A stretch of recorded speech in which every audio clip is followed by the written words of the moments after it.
Hello, and welcome. I'm Sheila Balgobin, known as the Dream Decipherer, and this is Dream Your Life, Live Your Dream Live, where we look at all things dreams. Now, today I'm going to shift focus just a little bit and talk about sleep. Because if you're not sleeping well, you're not going to be dreaming well either. So we're going to look at sleep and the sleep cycle and look at why it's important for you to get a good night's sleep, not just for your health, but for your dreams. So you can look at sleep as being one of the most important components of our lives. And we spend, I believe it's up to a third of our lives asleep. So it's really an important part of our health and well-being.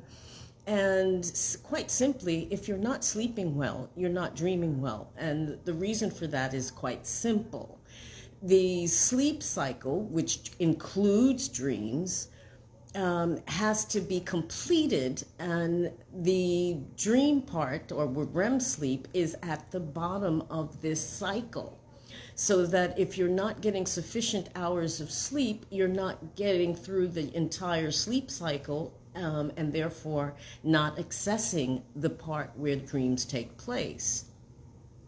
Now, on a purely physical level, insufficient sleep can lead to all kinds of negative health outcomes and increase the risk of various diseases. So it's really, sleep is important for a number of reasons. And there are simple things that you can actually do to be able to improve your sleep. The studies have shown that the length of our sleep actually can affect the quality of our dreams, and that people who get fewer hours of sleep are more likely to have these vivid and intense dreams, or nightmares even, that will leave a much more lasting impression. But on the other hand, those who get more hours of sleep or sufficient hours of sleep report dreams that are, more ordinary.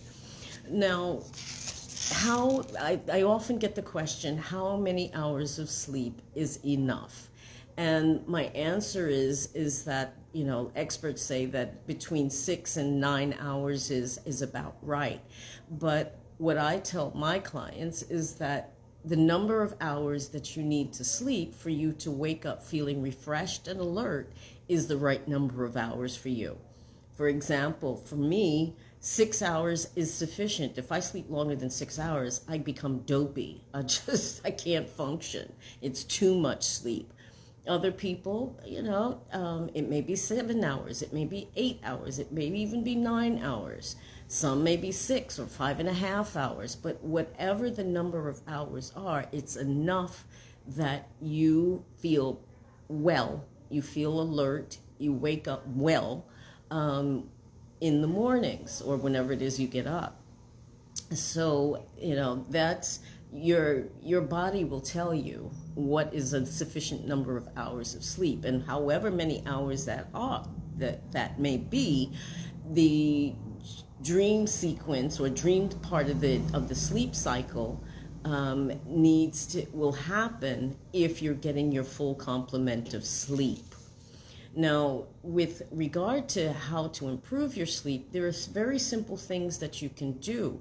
And it's a combination of lifestyle tips, sleep hygiene, exactly what you're doing around your sleep hours, and maybe perhaps dietary changes as well.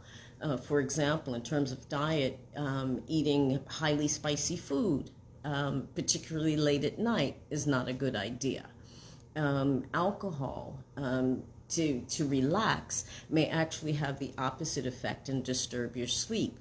Having the Wi-Fi in your room even a baby monitor can be a problem because of the blue light that they emit. Even if you're not seeing that blue light from the TV or from your phone or tablet or what have you, it's still going to affect serotonin and melatonin production, which is our important sleep hormones. So if the production of those hormones is disturbed, you're going to have disturbed sleep.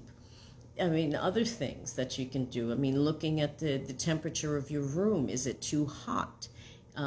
We actually should sleep in rooms that are cooler. And if necessary, throw an extra blanket on top so that, or wear socks so that the room temperature doesn't wake you up because you're too hot. Now, they're taking the time to look at these simple things can actually improve your sleep immensely, with very little effort on your part. But you do have to pay attention. I think statistically, I don't remember the exact figures, but saying a major portion of adults in the U.S. consider themselves, and in other countries as well, consider themselves as being sleep deprived. Now, why is that? We're working longer hours. We're turning night into day by working around every hour that God sends. And we're our quality of our sleep, because of our lifestyles and late hours and binge watching TV, among other things, is affecting our ability to sleep well.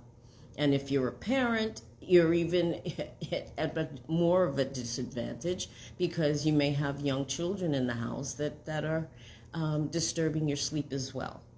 So it's really, really essentially important to understand your sleep patterns. And the way to do that is simple, is actually maybe to keep a sleep diary, noting the hours that you go to sleep and the hours that you wake up, and how you feel for the X number of hours. If you find that, maybe you're sleeping too much and it's leaving you sluggish, or maybe you're not sleeping enough. So being more aware of the quality of our sleep is essential when it comes to being able to dream properly, because, as I said, the dream part, REM sleep, occurs at the, if you will, at the bottom of this sleep cycle. And then as you start to come out of it, you start to come awake. And the dreams do occur in the non-REM sleep state, but they generally are prior to your waking up, and may be a bit more coherent, if you will. The dreams at the deeper part of the sleep cycle have a tendency to bring in all kinds of elements, and usually get dismissed by people because they think the dreams are just crazy or meaningless, and they're not. Dreams have their own logic and their own way of expressing things and communicating information. And to be able to understand what those messages are, you have to crack the code of your dreams. And everybody's code is different. So to have a look at your ability, your sleeping patterns, because if you're not sleeping well, you are not dreaming well. And it's essential that you do a bit of the homework to be able to find out what is going on. And even some of your dreams can even be indicative of some kind of physical problem that may be going on. For example, nightmares may be indicative of heart disease, or sleep apnea. So the quality of your sleep can tell you a lot about what's going on with your health. So I would encourage you to pay attention to the quality of your sleep, the length of your sleep, because when you sleep well, you will dream well. So there you have it. It's like, are you getting enough sleep, that is? If you aren't, then maybe you'd like to get some advice and some simple tips as to how to improve your sleep. I mean, the simplest things can actually really enhance your ability to sleep well. And it doesn't cost the earth and doesn't take a lot of time, but you have to be aware. Thank you so much for watching and listening. Have a great rest of the day and weekend, and I'll see you again soon. Take care. Bye bye.